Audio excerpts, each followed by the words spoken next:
think I just sort of answered part of your question. Yeah. Well, that's the antidepressant effect is one.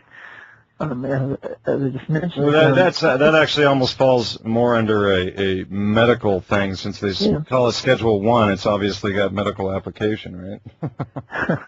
No, it's not supposed to. Right. Well, let's see.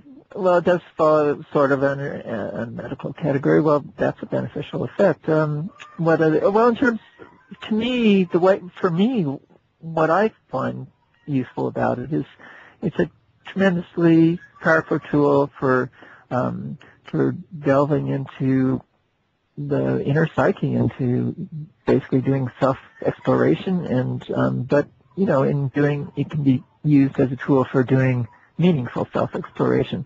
There's been many times in my life, and not just this kind of applies to a lot of psychedelic substances, but for me, Salvia's been particularly valuable, is that these things are great tools for going into the inner psyche and finding out things about oneself that one ordinarily isn't seeing.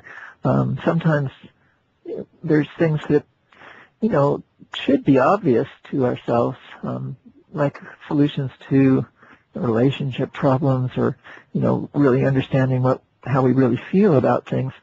Often our conscious minds are just ignoring things, or they're just blind to things that are maybe should be right in front of us. Sometimes they're just deep things that are hard to gain insight about.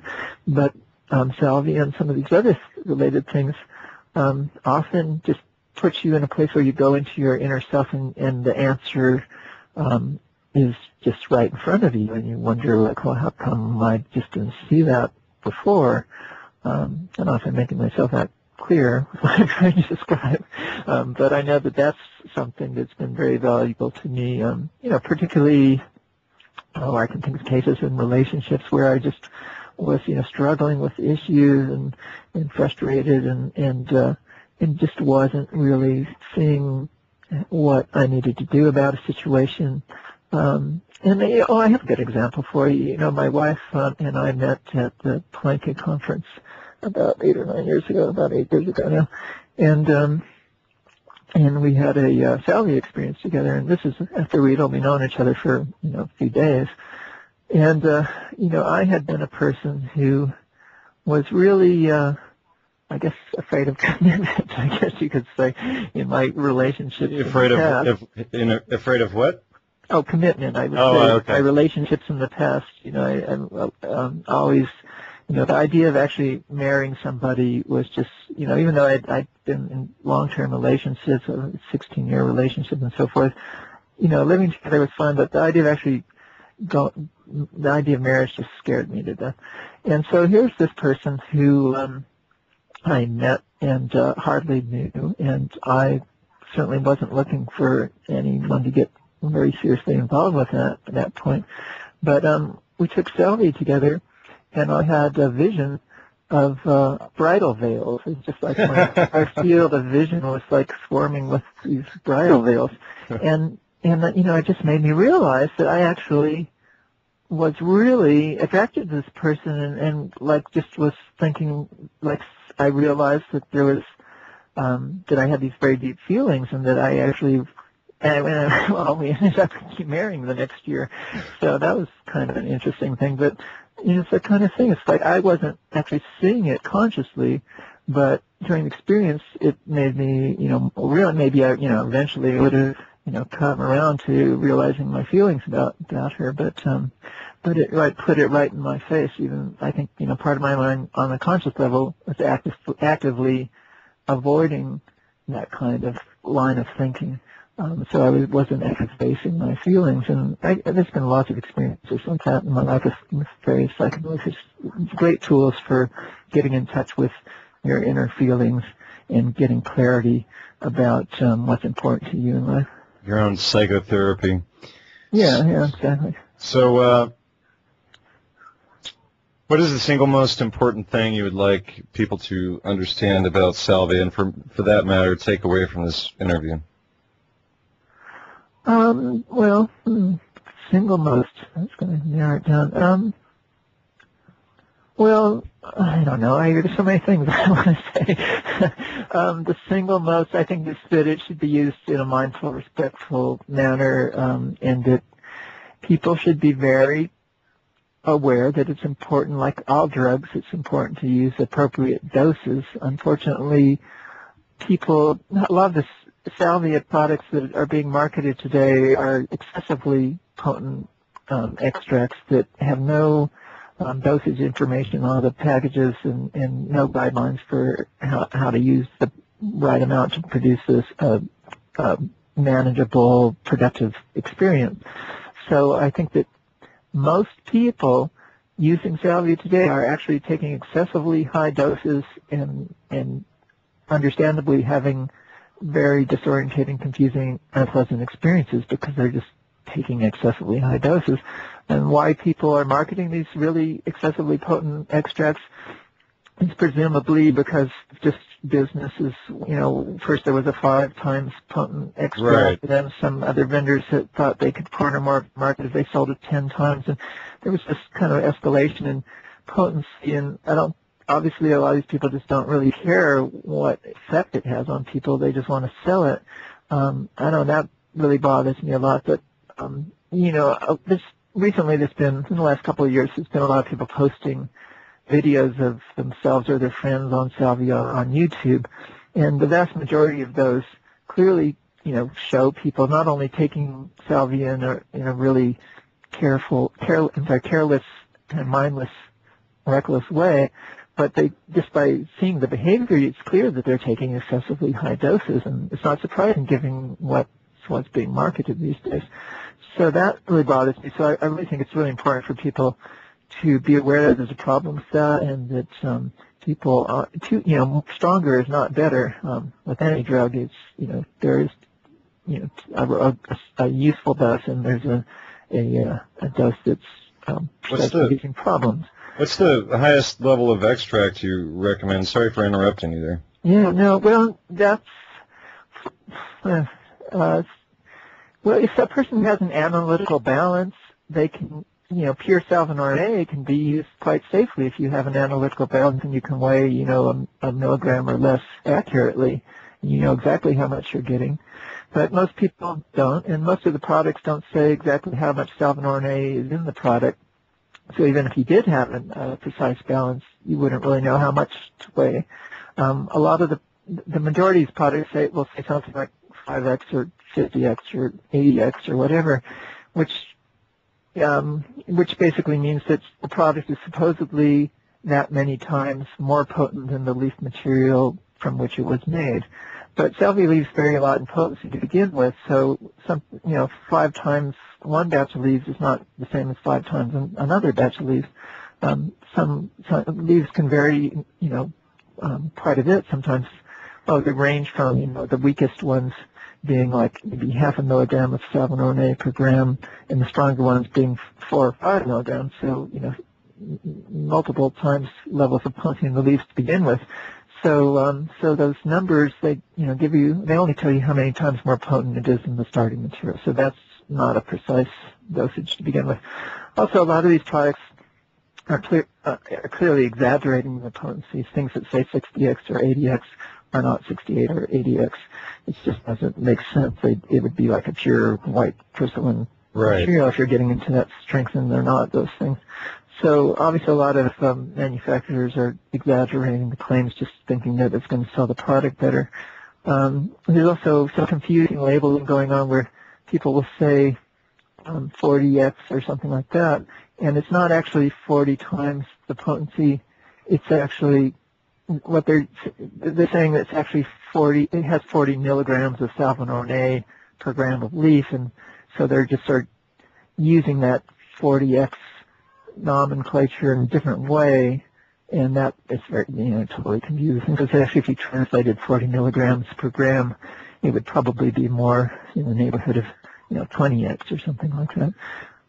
So there's a big problem with all the packaging and the marketing that's going on. The strongest, if you're talking in accurate dosage measurement, I think the strongest thing that I would recommend people use if they don't have a way to precisely measure the dose is about 6 times the average leaf potency, which works out to about 15 milligrams per gram of leaf.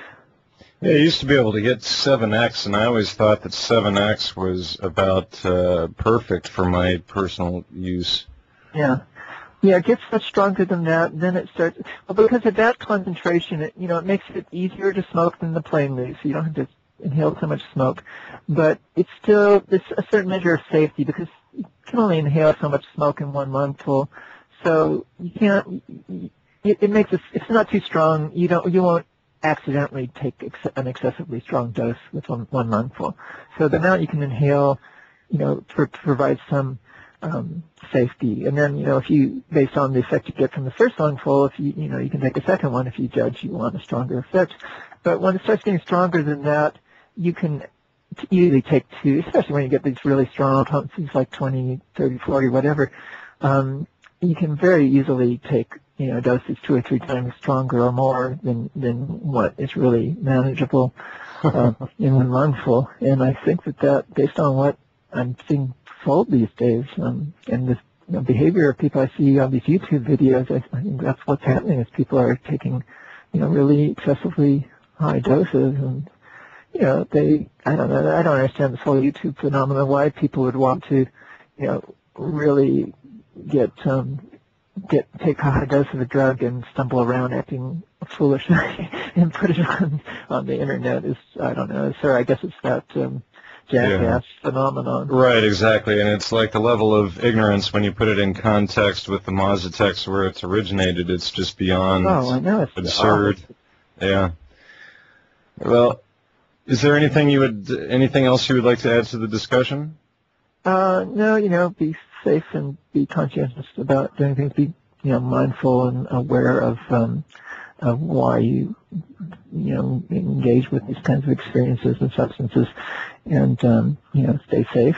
And one thing I do want to mention is that we didn't touch upon this, so let me say something about it. There's a lot of important pharmaceutical research going on with salvinorin and derivatives, compounds, derived from salvinorin A.